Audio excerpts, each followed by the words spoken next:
a leitura na segunda carta de Paulo aos Coríntios, capítulo 8, versos de 1 a 15. Segundo aos Coríntios 8, de 1 a 15.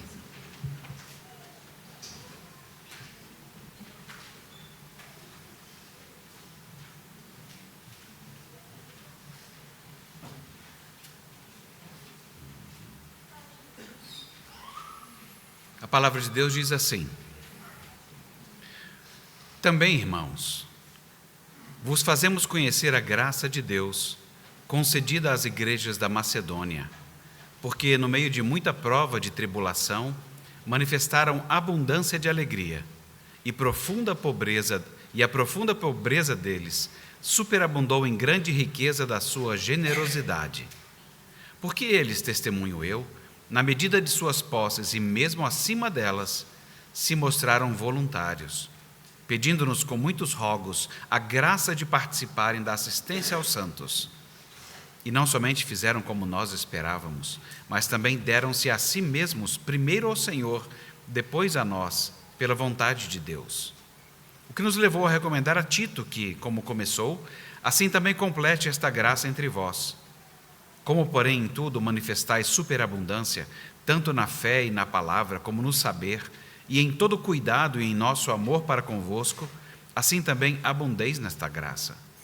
Não vos falo na forma de mandamento, mas para provar, pela diligência de outros, a sinceridade do vosso amor.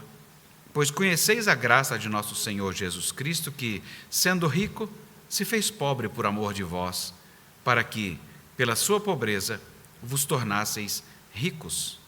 E nisso dou minha opinião, pois a vós outros que desde o ano passado principiastes não só a prática, mas também o querer, convém isto: completai agora a obra começada, para que, assim como revelastes prontidão no querer, assim a leveis a termo segundo as vossas posses. Porque se a boa vontade será aceita conforme o que o homem tem, e não segundo o que ele não tem. Porque não é para que os outros tenham alívio e vós sobrecarga, mas para que haja igualdade, suprindo a vossa abundância no presente a falta daqueles, de modo que a abundância daqueles venha a suprir a vossa falta. E assim haja igualdade, como está escrito: o que muito colheu não teve demais, e o que pouco não teve falta. Vamos falar com o nosso Deus? Bom Deus e Pai, bendito e exaltado seja o teu santo nome. Ajuda-nos a ouvir a tua voz na explicação desse texto. No nome de Jesus. Amém. Hoje é uma ocasião diferente, porque nós temos como pano de fundo toda essa movimentação com o sul do país, de ajuda. É Dia das Mães e tem o texto da Palavra de Deus. E eu achei que tem um mix bem legal aqui. Então, primeiro, como rascunho, uma das primeiras coisas que a gente aprende na Bíblia, isso é rascunhão, tá? Uma das primeiras coisas que a gente aprende na Bíblia é o papel de auxiliadora. A mulher tem o papel de refletir a Deus no auxílio. Então, muito do auxílio nós aprendemos com as mulheres. Ou deveria ser assim, pelo menos, né? O desenho foi esse, de nós aprendermos com as mulheres. Não é à toa que nós conhecemos, eu vou chamar a maioria, porque o mundo anda muito quebrado, a maioria das mães você vê um trabalho de sacrifício, muito constante, de abrir mão de. Sabe quando o filho vem e fala assim: e esse pedaço aí, mãe? Pode comer, filho. Ela aproveita para emagrecer, né? Porque eles vão pedindo e vai dando. Mas assim, várias dessas coisas belas que vêm à memória é por causa desse papel de auxílio. Então, do princípio do DNA das filhas de Eva está o princípio do auxílio, imitando a Deus, que é o nosso auxílio e fortaleza. Então, esse é um pano de fundo necessário. E nesse texto nós temos alguns blocos interessantes, porque o primeiro argumento dos versos de 1 a 5 é que eles já conhecem a graça. Então, tomando conhecimento do sustento que irmãos mais pobres realizaram na Macedônia. Ele está dizendo que essa graça, então, impulsiona. E então ele vai continuar a recolher sustento. Já houve uma primeira coleta entre os coríntios, e Tito foi mandado para continuar a terminar essa coleta. E ele fala que a graça também faz você perceber a oportunidade, e a graça abundante era esperada de onde pessoas receberam bastante.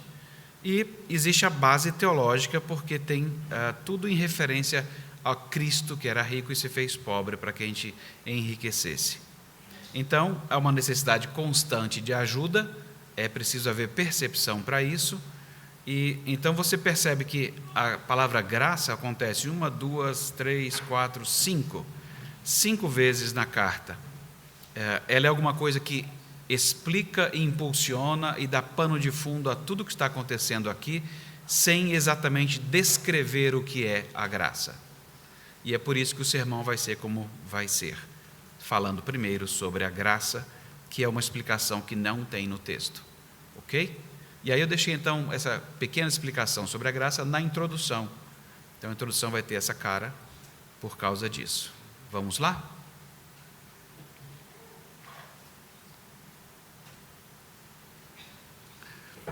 Se eu tivesse filhos pequenos, e se eles estivessem no chão montando coisas, e enquanto ouviam as coisas acontecendo na igreja, talvez acontecesse alguma coisa assim. O pastor chega e fala: a graça de Deus seja com todos aqui nessa manhã. Aí uma criança se aproxima de seu pai e acontece o seguinte diálogo: pai, o que tem de engraçado em Deus? Aí você fala: hã?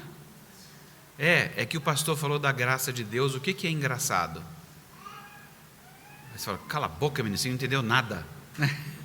Assim, entendeu que um dos usos da palavra graça, crianças que estiverem ouvindo, quando você fala assim, aliás, a mãe fala assim ao pai: para de graça, menina, para de graça, menino, porque está fazendo coisa engraçada na hora indevida.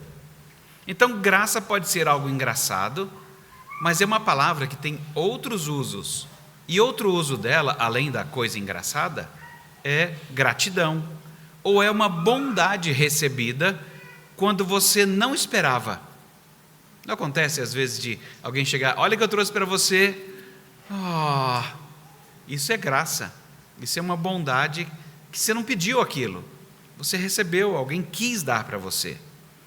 Então, tem várias coisas que nós fazemos em casa. Às vezes pode ser que você se junte e fale assim: vamos dar graças. Vamos dar graças? Aí todo mundo segura as mãos. É porque nós vamos agradecer.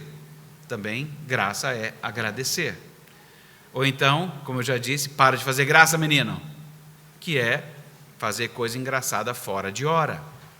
Ou então, fala assim: rapaz, a dona do imóvel foi graciosa, porque ela não aumentou o aluguel este ano. Esse é só um sonho, né? Ela não aumentou o aluguel este ano. Ou seja, alguma coisa que ela quis fazer, nem foi pedido, mas a pessoa fez. Muita gente usa a expressão também assim: hoje eu estou em estado de graça. É bastante comum no nosso Brasilzão, para falar de um sentimento, sabe? Você está pleno, está uma paz interior, está sossegado, até a hora daquele cachorro entrar na cozinha com as patas sujas de lama. Aí o estado de graça vai embora. Mas de vez em quando você acha que está no estado de graça. Tem outras questões religiosas mais romanistas com relação à expressão, mas que não importa muito para a gente. É um uso comum. Estou no estado de graça. Ou seja, está tudo equilibrado, está tudo bem. Até se encontrar qualquer pessoa, aí some tudo. É impressionante, né? Existe também um outro uso, uma outra frase que a gente usa com a palavra graça, que é: eu queria tanto alcançar uma graça. Ou, às vezes, protestantes diriam mais: alcançar uma bênção. Mas dá meio na mesma, querendo dizer com isso que precisa de um favor de Deus. Porque favor é uma das traduções possíveis para graça. Então você precisa de um favor especial de Deus. Eu queria tanto alcançar a graça de não ter que mudar de Brasília. Mas isso não é a gente que decide exatamente. mas eu vou pedir a Deus sobre esse assunto, para alcançar esta graça. A gente não usa muito essa expressão, a gente talvez use mais bênção, mas é a mesma ideia. Qualquer pessoa pode exercer graça para com outra pessoa, mas quando a palavra graça ela está usada com Deus, ela significa sempre Deus escolhendo nos abençoar em lugar de nos amaldiçoar ou nos punir como o nosso pecado merece. Aliás, a gente pode se lembrar, você deve se lembrar zilhares de vezes nas quais você recebeu coisas boas, mesmo sabendo que fez coisas pavorosas no dia. Pode acontecer de você estar, inclusive, no lugar muito errado, fazendo uma coisa muito errada, e aí toca o seu celular. Eu queria te falar de uma promoção, você foi promovido, você vai agora chefiar e tal, o salário vai passar a ser tanto. Aí você faz assim, meu Deus, olha como Deus é gracioso, olha como Ele é bondoso com a gente, mesmo estando nessa situação. Isso não explica ou justifica, não é falar assim, então não preciso fazer nada. Não, só explica que Deus é bom, e Ele é bom para com os indignos, nós. E a única maneira que a gente pode entrar num relacionamento com Deus é porque Deus é bom conosco, é por causa da sua graça. Por causa dessa bondade de Deus conosco, que a gente fala assim, essa é a graça de Deus. É essa bondade para com a gente que não só não estava merecendo, ou então não estava nem pedindo. A graça, ela começou há muito tempo lá no Jardim do Éden, quando Deus mata um animal para cobrir Adão e Eva. Ele poderia ter tirado a vida dos nossos primeiros pais imediatamente. Não ouviram a minha voz, não quiseram fazer o que eu disse, não é? Então, morram. Pronto, acabou, agora. Ele poderia ter feito isso por sua desobediência, mas em lugar de destruí-los, ele escolheu oferecer um caminho para que eles pudessem se relacionar com ele novamente. Na teologia, quando as pessoas estudam teologia com esse nome, elas aprendem que a misericórdia de Deus é Ele não dar o castigo que a gente merecia. É por isso que a gente clama muito por misericórdia, que é Deus não trata segundo eu mereço. E a graça de Deus é Ele dar a bênção que a gente ou não pediu ou não mereceu. Então essa é a diferença básica na teologia. Hoje, com o nosso texto, nós vamos ver qual é a ligação da graça com a generosidade. E só para deixar mais claro ainda, generosidade é quando você se sacrifica em benefício do outro. Então, há um sacrifício para beneficiar outro, senão não é generosidade, é a sobra. Aliás, tem um monte de gente mandando porqueira lá para o Rio Grande do Sul, não é? Roupa que não presta, coisa furada, é um negócio complicado. Não é parte de um sacrifício, é se ver livre de alguma coisa. Eu estava querendo jogar essas roupas fora mesmo, vou mandar para lá. Então, hoje no nosso texto, qual é a ligação da graça com a generosidade? E a gente vai começar em 2 pontos básicos. O primeiro é que a graça de Deus esclarece o senhorio de Deus, ou seja, Ele é que é o dono de todas as coisas. A graça dele esclarece isto, Ele é o dono de tudo.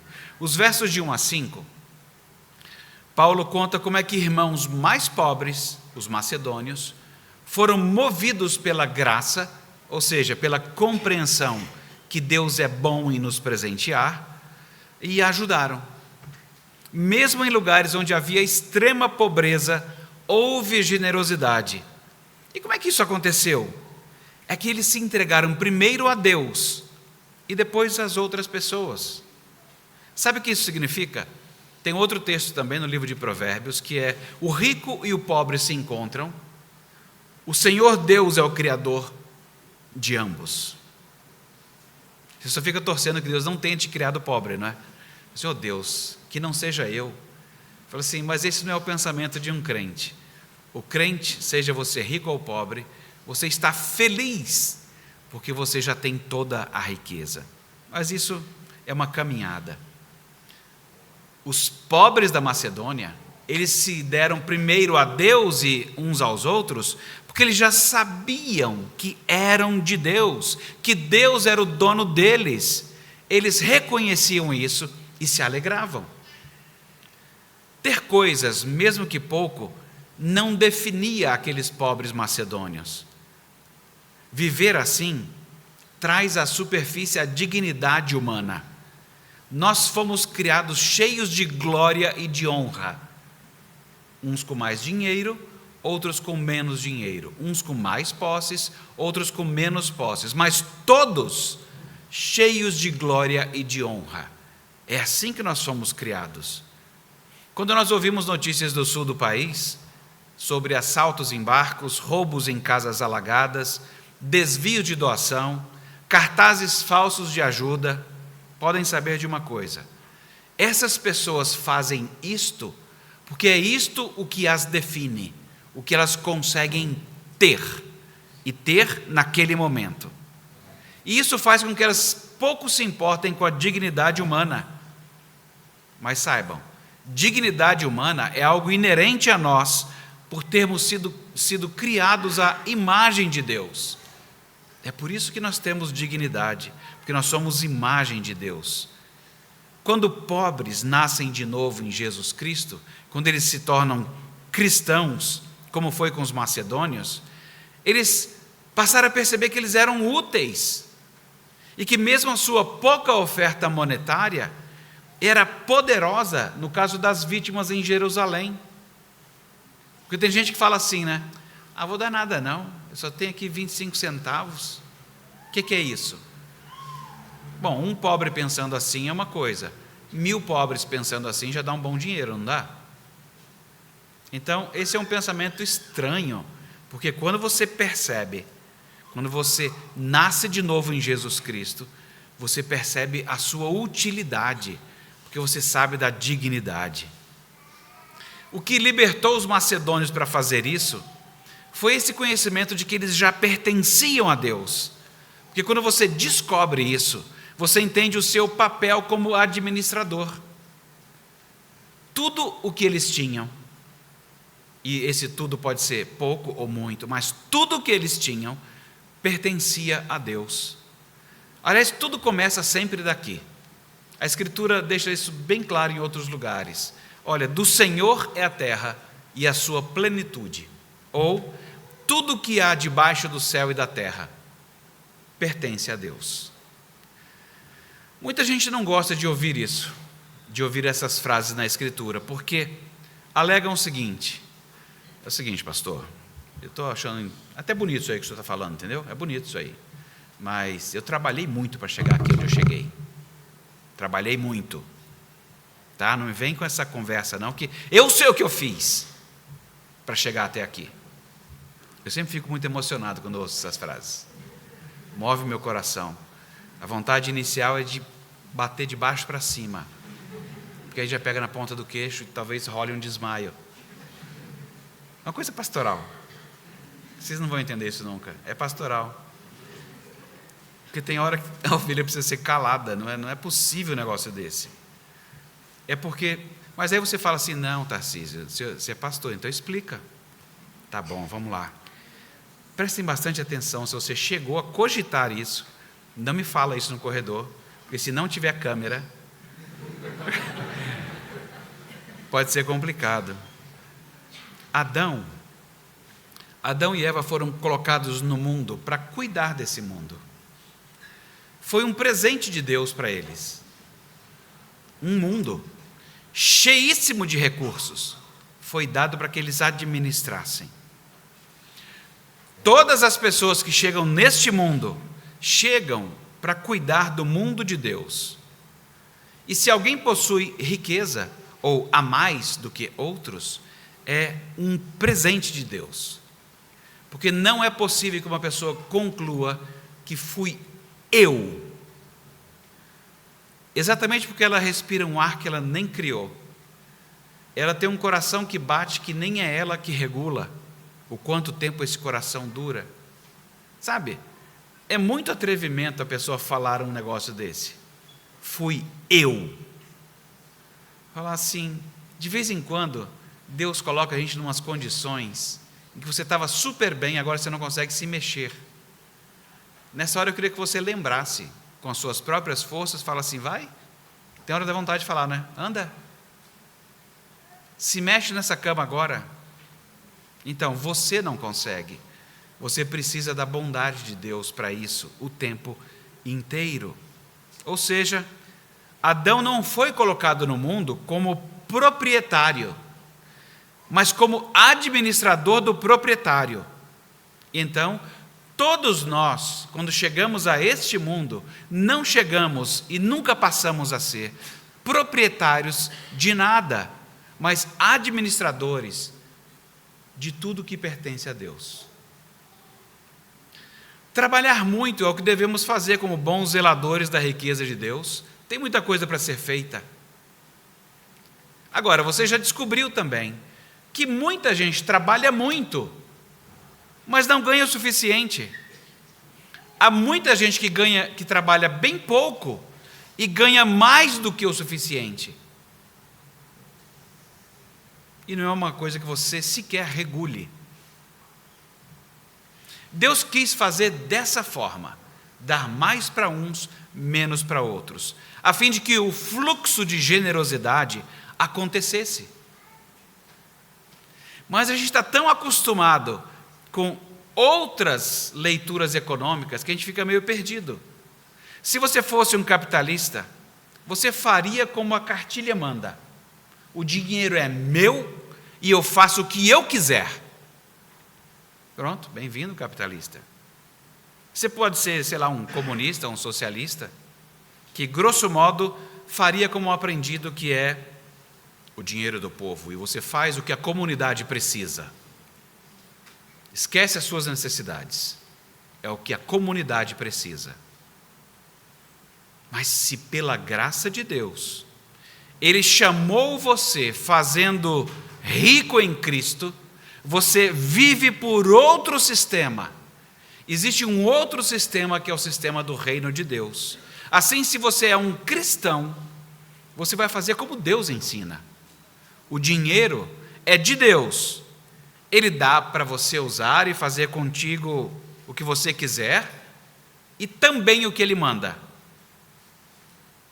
Você é administrador, certo? Ele é o proprietário. Então, tudo é dele. Mas ele dá para você usar com você mesmo e fazer o que Ele manda. Desde o começo do mundo, nós somos criados para administrar em nome de Deus. Nós somos tutores, zeladores, curadores, chame do nome que você quiser, mas para fazer isso nesse mundo criado por Ele.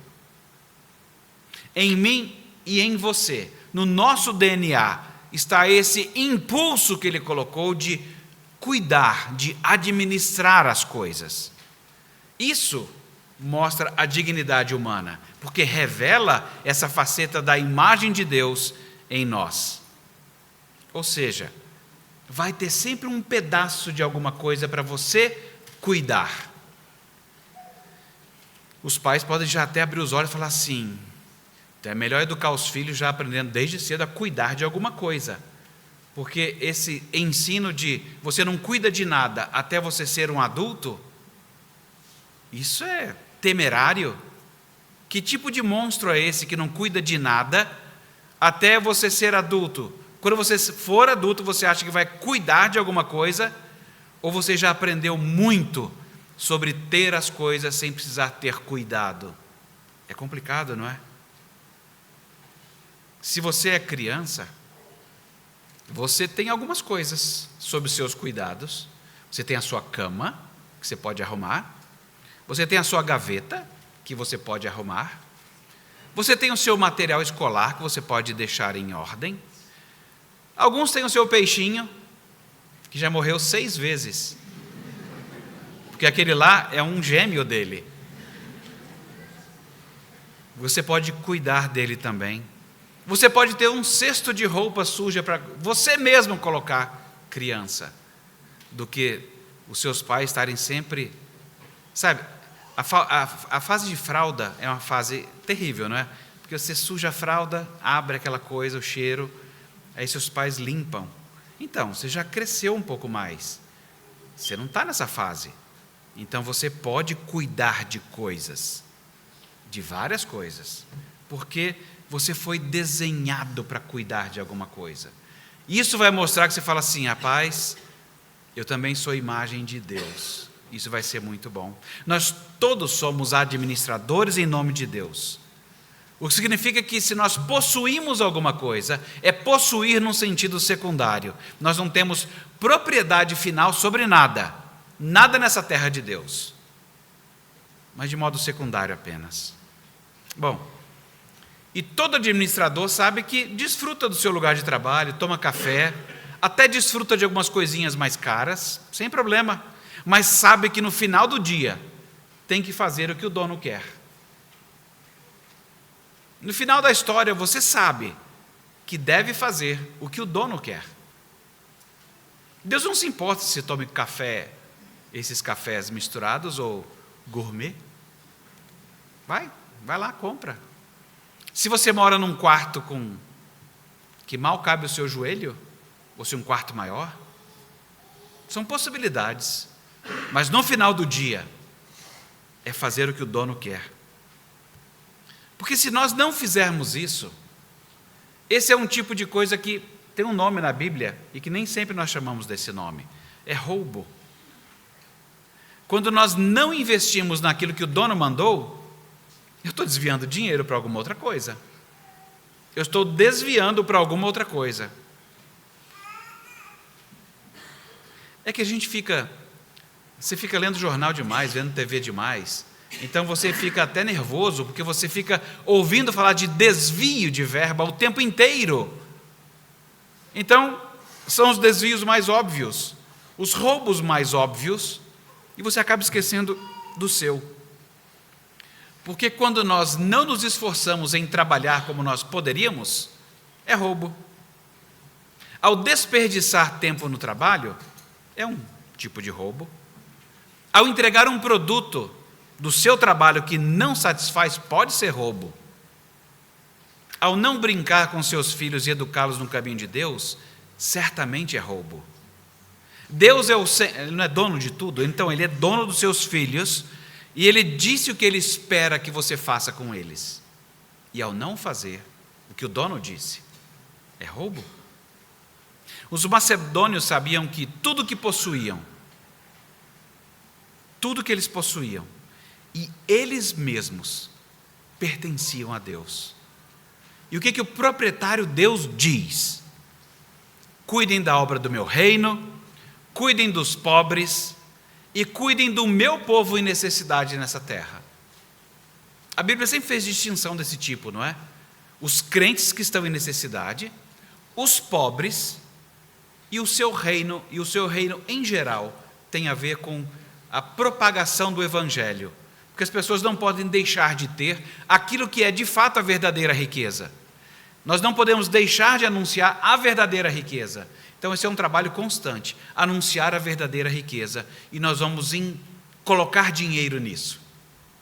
Mas vamos também ajudar pobres em geral, e vamos ajudar os pobres que nós conhecemos. Em Efésios 4:28 que você lê o seguinte: aquele que furtava, não furte mais. Antes, trabalhe com as próprias mãos naquilo que é bom, para que você tenha com que acudir o necessitado. Vocês já perceberam nessa oposição aqui? O oposto de roubar é ser generoso. O oposto de roubar não é não roubar. O oposto de roubar é ser generoso. O resultado disso é que você ou é um ladrão, ou é uma pessoa generosa. Se você não está sendo generoso, você está roubando alguma coisa. Deus, que é o dono de tudo, fez desse jeito. Ele dá a cada pessoa um tanto para o seu chá preferido, sua sobremesa preferida, a casa do jeito que você gosta, mas sempre lembrando você de reservar parte do que você possui para o seu reino, para os pobres e para o seu povo em necessidade. Eu não lembro de ter visto o pessoal no Instagram falar sobre isso, para você fazer o seu primeiro milhão, de como você divide o dinheiro. Eu não lembro deles falarem isso, mas é isso que o dono diz para a gente fazer. É isso. É isso. Essa graça de Deus, entender a bondade dele para conosco, esclarece esse senhorio, o direito que ele tem de requerer essas coisas. Mas a graça também revela essa generosidade na teologia de Jesus, que é o nosso segundo ponto. Essa graça revela a generosidade na teologia de Jesus. Paulo disse aos coríntios que não podia ordená-los, comandar a ajuda. E não dá para fazer isso mesmo, né? Chegar e falar assim, eu ordeno vocês que ajudem. É tão estranho isso. Porque continuaria a ser, como às vezes a gente recebe em casa, em família, broncas que são educação de corpos, constrangimentos, mas não compreensão no coração. E é estranho, porque quando a pessoa não compreender no coração, é muito difícil convencê-la de outro jeito. Muito difícil. Paulo disse aos coríntios, eu não posso ordená-los a ajudar. Mas a graça que é ter recebido da generosidade de Deus, passa a ser um teste. Veja o verso 8. Passa a ser um teste. Será que os coríntios, eu e você, nos lembramos da graça do nosso Senhor Jesus Cristo? Que sendo rico se fez pobre e se entregou totalmente para que a gente não fosse pobre, mas se tornasse rico? Essa é a graça do nosso Senhor Jesus Cristo. Rico, mas por nossa causa se fez pobre, para que através da sua pobreza a gente fosse rico. Então, a generosidade, o fundamento dela é sempre olhar para a graça de Cristo. Ela é a nossa grande referência, e isso nos liberta.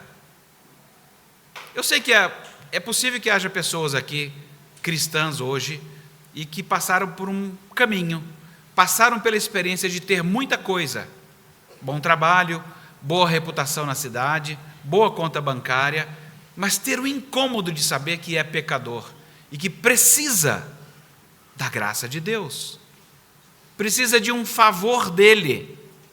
E aí um dia o Espírito Santo vem, convence o seu coração de que toda a sua integridade, o seu amor, sua honestidade, não faziam de você uma pessoa boa. É quando Jesus é apresentado a você como aquele que, eu vou pagar a sua conta, eu vou pagar a sua dívida, e vou conceder vida eterna a você. E você fica com aquela cara de... Então, eu de fato tinha um débito para com Deus? Tinha. Jesus vem e paga, e ele ainda fala assim, e eu vou te dar vida eterna. Você vai viver para sempre comigo. Você fica, o que você vai fazer? Gratidão já está bom.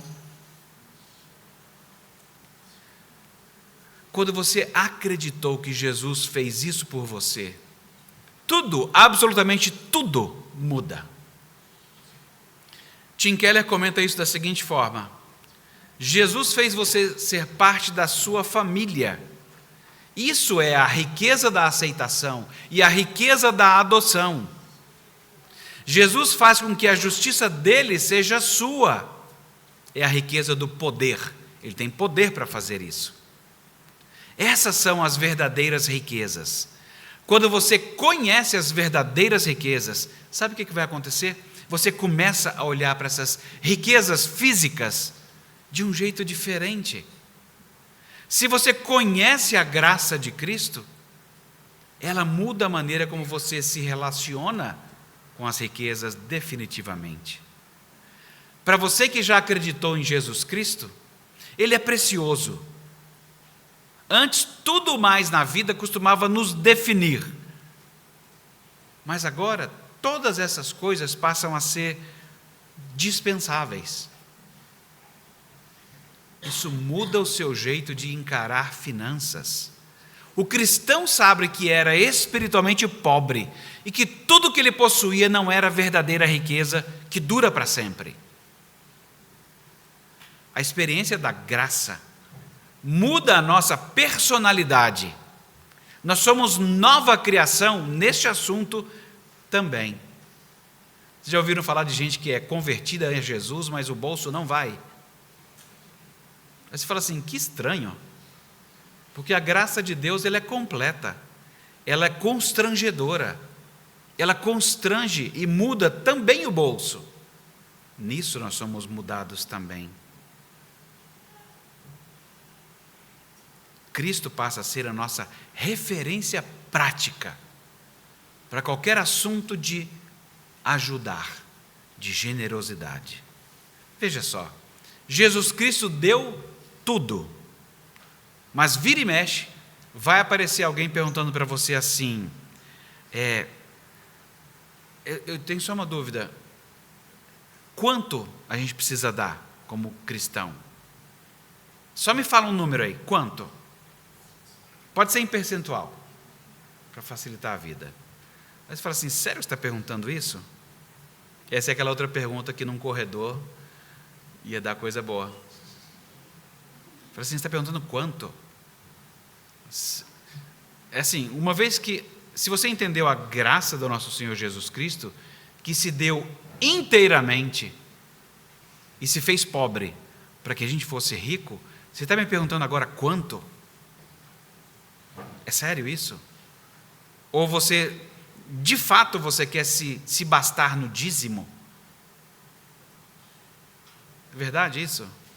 Eu ia tomar um susto de ouvir um negócio desse, pensando só na graça de Jesus Cristo. Nós somos ensinados na Escritura a aliviar as cargas uns dos outros.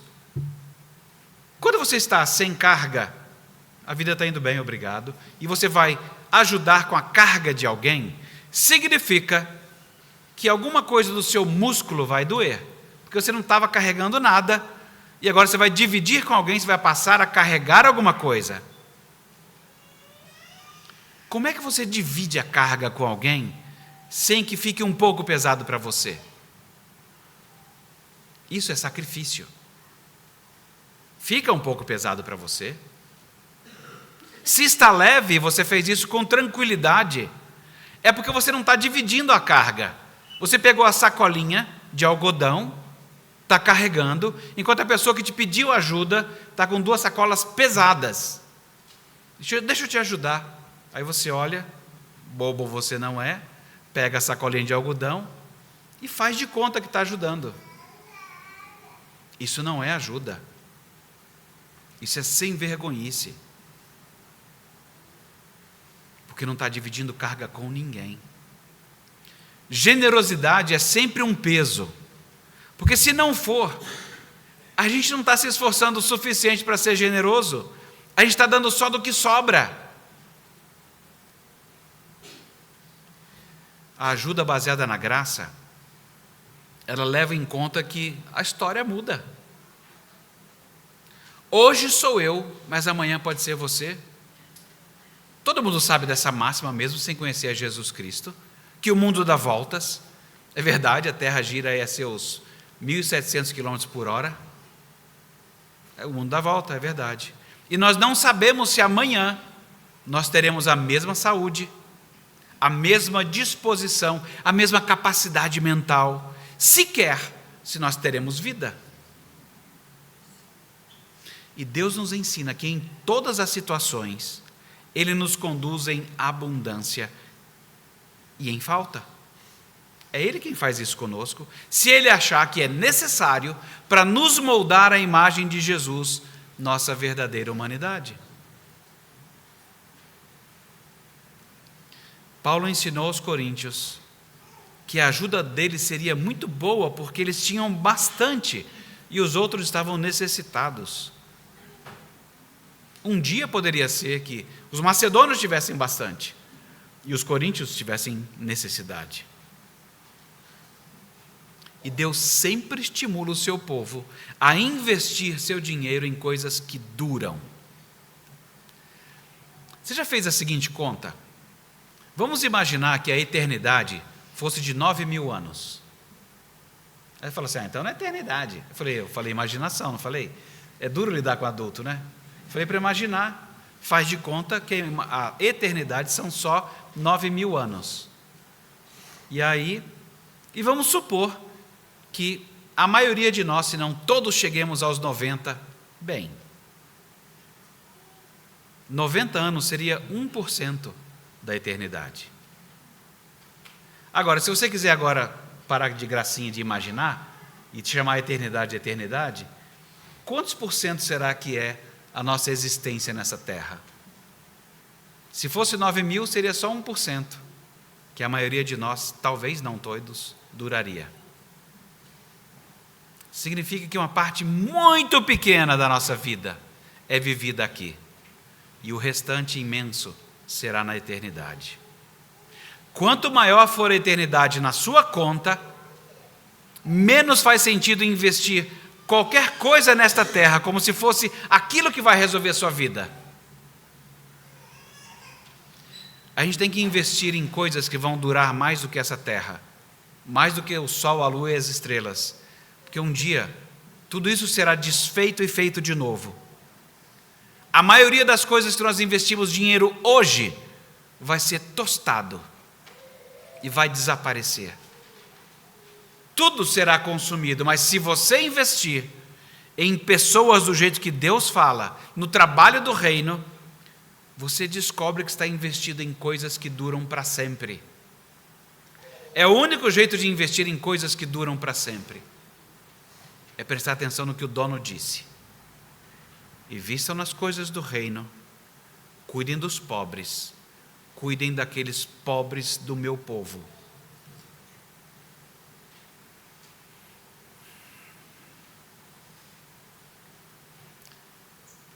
Tudo pode e será consumido. Mas no trabalho do reino, você descobre que está investindo em coisas que duram.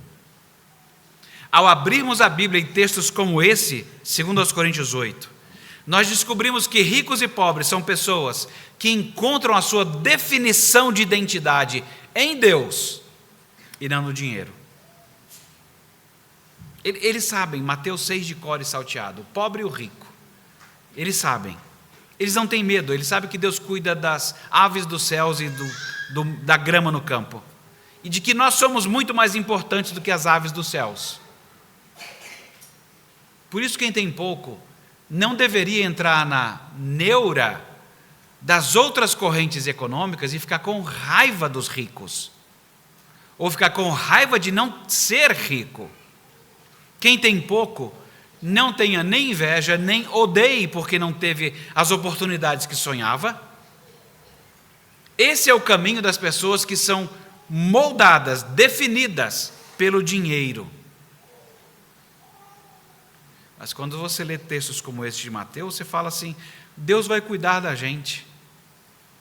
Seja com pouco dinheiro ou com muito, Ele vai cuidar da gente. Essa certeza traz de volta a sua dignidade de ter sido feito à imagem de Deus. E na verdade quem tem mais dinheiro está sempre com maiores riscos, porque quanto mais dinheiro a pessoa tem, mais necessidade ela sente de segurança, que às vezes é uma casa maior, um carro maior, um sofá maior, um investimento melhor, e isso não tem fim, se esquecendo de quem cuida de você é Deus. Paulo ensina que quando o assunto é doação, ajudar a quem é necessitado segue o padrão de Jesus Cristo. Ele era rico e por nossa causa se fez pobre. Tim Keller cita um pastor escocês, Robert Murray, que serviu a Deus entre 1835 e 1843, como pastor nessa época. Não tinha nem igreja presbiteriana no Brasil, né? Olha só. Já tinha gente lidando com esse assunto. E sobre esse nosso texto de 2 Coríntios 8, o pastor Robert Murray, ele imagina algumas objeções à ajuda, segundo o padrão de Jesus Cristo. Então ele imagina as seguintes objeções. A pessoa pode falar assim, mas o meu dinheiro é meu. Já que a nossa referência é Jesus Cristo, a resposta é a seguinte: Cristo poderia ter dito, o meu sangue é meu, a minha vida é minha. Se ele dissesse isso, onde você estaria? Outra objeção: mas muitas pessoas necessitadas não são merecedoras. Muitas pessoas necessitadas não são merecedoras. A resposta: Cristo poderia ter olhado para você e dito: olha para esses rebeldes perversos da CMA, por que eu deveria dar minha vida por eles? Por quê? Não são merecedores. Eu vou dar aos anjos bons, e se eu achar algum pobre merecedor. Mas não, ele deixou as 99 e foi atrás da perdida. Ele deu o seu sangue para indignos, ele deu o seu sangue para aqueles que ainda eram inimigos seus. Outras pessoas podem fazer a seguinte objeção: mas as pessoas a quem eu dou esse dinheiro podem abusar dele. Cristo poderia ter dito a mesma coisa, e com uma verdade muito maior. Cristo sabia que milhares de pessoas pisoteariam o seu sangue, que a maioria o desprezaria, que muitos fariam do seu sangue uma desculpa para pecar mais. Ainda assim, ele derramou o seu próprio sangue.